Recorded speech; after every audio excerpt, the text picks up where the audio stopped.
সামনেই বাঙালির শ্রেষ্ঠ উৎসব দুর্গাপূজা। এই সময়টায় শহর থেকে গ্রাম সবাই ব্যস্ত হয়ে পড়ে পূজার প্রস্তুতিতে।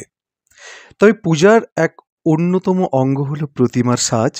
আর সেই সাজের খ্যাতি এখন শুধু রাজ্যেই সীমাবদ্ধ নয়, বরং বিদেশেও ছড়িয়ে পড়েছে।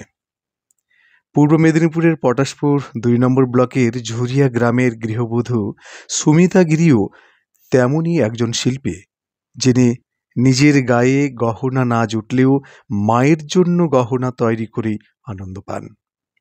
তার হাতে তৈরি ডাকের সাজের গহনা এখন শুধু বাংলা নয়, বিদেশেও জনপ্রিয়। বছরের পর বছর ধরে তিনি এই শিল্পের সঙ্গে যুক্ত রয়েছেন, যা তাঁর ভালোবাসা ও নিষ্ঠার প্রতিফলন।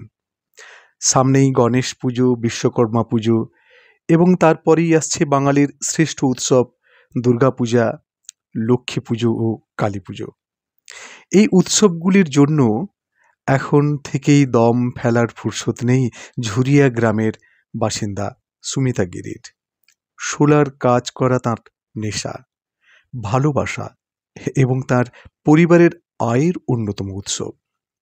দ্রব্যমূল্যের ঊর্ধ্বমুখী বাজারে যখন অভাব নিত্যসঙ্গী, তখনও তিনি তার এই শিল্পকে আঁকড়ে ধরে আছেন। শোলার টুকরোগুলো দিয়ে তিনি তৈরি করেন নানা ধরনের গহনা, যেমন মুকুট, কানপাশা, নথ, হার, চুড়ি ইত্যাদি। তার স্বামী ও ছেলে মেয়েরা তাকে এই কাজে সাহায্য করে। তাদের ছোট বাড়িটি এখন যেন এক কর্মযজ্ঞের কেন্দ্র। নিজের সংসারের অভাব অনটন থাকলেও মায়ের প্রতিমার জন্য গহনা তৈরি করতে তাদের ক্লান্তি নেই। যখন তিনি দেখেন তার হাতে গড়া গহনায় মায়ের প্রতিমা সেজে উঠেছে, তখন তার সমস্ত কষ্ট দূর হয়ে যায়। তার এই ভালোবাসা ও নিষ্ঠা এখন তার শিল্পের প্রধান শক্তি। পারিবারিক সমর্থন সুমিতা গিরির এই সফলতার অন্যতম কারণ। তার স্বামী বলেন, আমার স্ত্রী একজন গৃহবধূ হয়েও এত সুন্দর কাজ করে, আমি ভীষণ খুশি হই। এই কাজ আমাদের সংসার চালাতে সাহায্য করে, কিন্তু তার থেকেও বড় কথা হলো এই কাজ তার ভালোবাসা। তাই আমরা সবাই তাকে সহযোগিতা করি। অভাবের মাঝেও শিল্প বেঁচে থাকে, এই কথাটি যেন সুমিতা গিরির জীবন থেকে আমরা শিক্ষা পাই। তিনি একজন সাধারণ গৃহবধূ হলেও তার শিল্প দিয়ে অসাধারণ কিছু করে চলেছেন তিনি।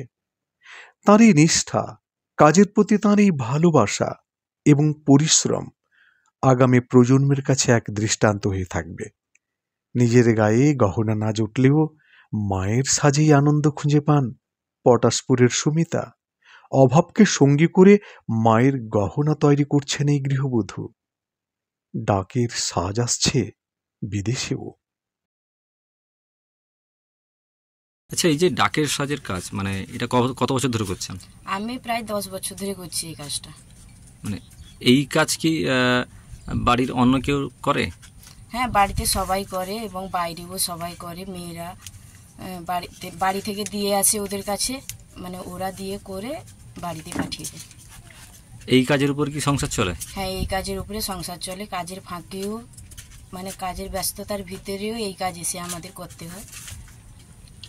সামনে তো দুর্গাপুজো, এই সময় কি খুব মানে কাজের চাপ থাকে? হ্যাঁ, এই সময় তো প্রচুর চাপ। সামনে গণেশ পুজো, তারপরে বিশ্বকর্মা, তারপরে দুর্গা। কাজের চাহিদাও এই সময় বেড়ে যায়। হ্যাঁ, এই সময় কাজের চাহিদা প্রচুর।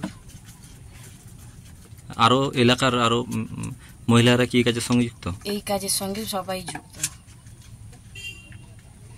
মানে এটা কি শুধু হাত খরচার জন্য নাকি সংসার না না, আমাদের সংসার খরচাও এটা থেকে বেরিয়ে যায়। আচ্ছা, এই যে ডাকের সাজ, সামনে তো পুজো, কেমন চাহিদা? এখন আমাদের তো গণেশের চাপটা প্রচুর। গণেশ, বিশ্বকর্মা, তারপর দুর্গা পুজো আছে, তারপর লক্ষ্মী পুজো, কালী পুজো আছে। চাপটা প্রচুর, গণেশের চাপটা প্রচুর এখন। কত বছর ধরে এই ব্যবসার সঙ্গে যুক্ত? এটা আমার ধরুন এখন 20 বছর কাছাকাছি ব্যবসাতে যুক্ত, 20-25 বছর। চাহিদা কেমন আছে কাজে? চাহিদা এবছর প্রচুর। এবছর বন্যা হয়ে গেলে সমস্যা হয়, নাহলে এখন বছর কিছু বৃষ্টি নেই, মানে প্রচুর চাহিদা আমাদের। সারা বছর কি এই কাজ? সারা বছর আমাদের এইসব কাজ হয়। পরিবারের সকলে কি এই কাজ করে? পরিবারের সকলে। এমনি বাইরে থেকে বাইরে কাজ? থেকে কাজও হয় কিছু, পাশাপাশি গ্রামের কাজ হয়, আর বাড়িতেও কাজ হয়। আপনাদের এই হাতের তৈরি এই যে ডাকের সাজ কোথায় কোথায় পাড়ি দেয়? এটা আমাদের বেশিরভাগ উড়িষ্যা যায়, এবারে আসাম যাচ্ছে, ভোপাল যায়, আর পশ্চিমবাংলাতে আছে। উড়িষ্যা বেশি যায়, এই গণেশের মাল বিশ্বকর্মা পুজো। আসাম, ভোপাল যায় এবছর। এই কাজেই কি সংসার চলে? এই কাজে আমাদের সব কিছু। লাভ কেমন হয় এই কাজে? লাভ সেরকম কিছু না, যার মাঝের একটা লাভ থাকে আমাদের, একটা ব্যবসা করলে সবাই কাজ টাজ করি, এটা রুজি রোজগার হয়ে যায় আমাদের এটাতে। মহিলারাও কাজ করেন? সবাই, মহিলা পুরুষ সবাই। পাশের গ্রামে যে মাল দেয় ওটাতে বেশিরভাগ মহিলাই কাজ করে।